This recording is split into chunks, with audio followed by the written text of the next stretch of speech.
যেমনটা আগে জানিয়েছিলাম, বুলডোজার কর্মসূচি থেকে ধানমন্ডি ৩২-এর বাড়ি গুড়িয়ে দিয়েছে ছাত্র জনতা। এই মুহূর্তে ধানমন্ডি ৩২ নম্বরে আছেন সহকর্মী মাসুদ সুমন, সেখানকার চিত্র জানাতে যুক্ত হচ্ছেন তিনি। সুমন, ধানমন্ডি ৩২ নম্বর তো এখন ধ্বংসস্তূপে পরিণত হয়েছে, কি পরিস্থিতি দেখছেন এখন, বিস্তারিত জানাবেন।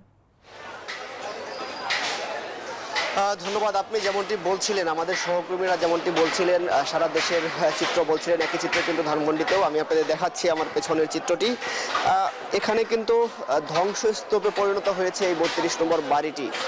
আপনারা যেমনটি দেখছেন, কিছুক্ষণ আগেও কিন্তু ওই যে এক্সিভেটরটি দেখছেন আপনারা, সেটি দিয়ে কিন্তু এই দেয়ালটি ভাঙার কাজ চলছিল এবং এই মুহূর্তে খানিকটা বিরতি দেওয়া হয়েছে। আপনারা ঠিক আগুনের ধোঁয়া দেখছেন, এখনো কিন্তু বেশ কয়েকটি জায়গায় আমরা দেখছি যে সেখানে আগুন জ্বলতে দেখেছি আমরা।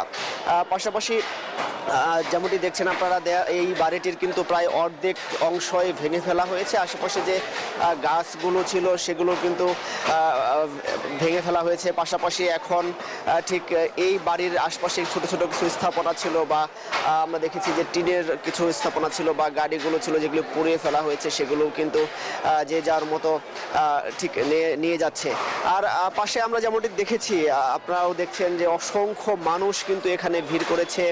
এই যে ফ্যাসিবাদের যে চিহ্ন মুছে দেওয়ার যে স্মৃতিটুকু, সেটির সাক্ষী হতে এসেছেন তারা। তাদের সাথে আমরা কথা বলেছি, তারা বলছেন যে আপনারা এটিও জানেন কিন্তু সারা রাত কিন্তু এখানে শত শত মানুষ কিন্তু ছিল, যারা সেই আন্দোলনের যারা সাক্ষী ছিলেন, যারা আন্দোলনে অংশগ্রহণ করেছেন, তারাও কিন্তু এই ছাত্র জনতার সাথে একত্রিত হয়েছিলেন, সারা রাত এখানে ছিলেন। এবং পাশাপাশি সকালে বেলা বাড়ার সাথে সাথে কিন্তু রাজধানী সহ বিভিন্ন প্রান্ত থেকে কিন্তু মানুষজন আসছেন এই ভাঙা বাড়িটি দেখতে বা ভাঙার সাক্ষী হতে।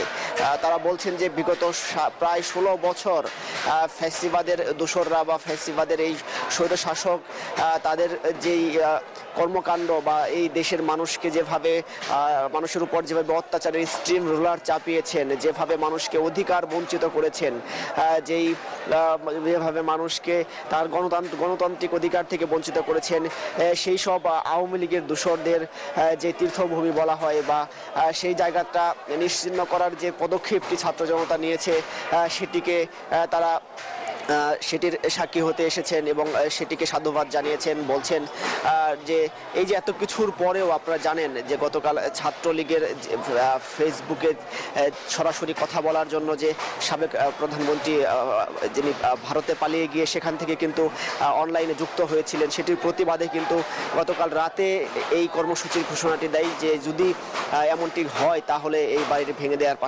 কর্মসূচিটি দেওয়া হয়। সেখানেও কিন্তু সেটি নিয়েও কিন্তু সমালোচনা করছেন এখানে যারা এসেছেন। তারাও বলছেন যে সেই এখন নতুন করে আবার যে বিদেশে বসে দেশকে নিয়ে চক্রান্ত করছে, সেটিকেও তারা কিন্তু ভালোভাবে দেখছে না এবং তার প্রতিবাদেই কিন্তু এমন এই বাড়িটি ভেঙে ফেলার ঠিক কর্মযজ্ঞটি। আপনারা এখন যেমনটি দেখছেন পাশেই কিন্তু যেখানে গাড়ি রাখার একটি শেড ছিল, সেখানে চিত্রটি দেখছেন, সেখানে কিন্তু সেখানেও সব কিছু পুড়িয়ে দেওয়া হয়েছে, গাড়িগুলো পুড়িয়ে দেওয়া হয়েছে। সেই গাড়িগুলো এবং পাশাপাশি যে টিন বা লোহার যে অবশিষ্ট অংশটুকু ছিল সেগুলো নেয়ার জন্য কিন্তু এই দেখছেন যে তারা সেগুলো নিয়ে যাচ্ছে। পাশাপাশি আপনাদের আরেকটি বিষয় জানিয়ে রাখি, আমরা এখানে যেমনটি দেখেছি এই এক্সিভেটর দিয়ে কিন্তু বলা হচ্ছে যে ঠিক যতটুকু ভাঙা হয়েছে এর সম্পূর্ণটুকু ভাঙতে কিন্তু আর বেশি সময় লাগবে না, কেননা আপনারা জানেন যে এই ভবনের যে মূল অংশ বা পিলার, সেটি বেশ কয়েকটি পিলার কিন্তু এরই মধ্যে ভেঙে ফেলা হয়েছে। ফলে যে কোনো সময় এই তিনতলার যে ছাদটি রয়েছে সেটি ধসে পড়বে এবং আপনাদের আগেও বলছিলাম যে প্রত্যেকটি ভবনের এই একটি দেয়াল বা একটি ছাদ ভেঙে পড়ার সাথে সাথে কিন্তু উৎসুক জনতা উল্লাস প্রকাশ করছেন, বলছেন যে এটি তাদের ঠিক আনন্দের প্রতীক। এমনটি ছিল এই ধানমন্ডি ৩২ নম্বর থেকে আমার কাছে। মাসুদ সুমন, আপনাকে ধন্যবাদ ধানমন্ডি ৩২ নম্বর থেকে সরাসরি যুক্ত থাকার জন্য।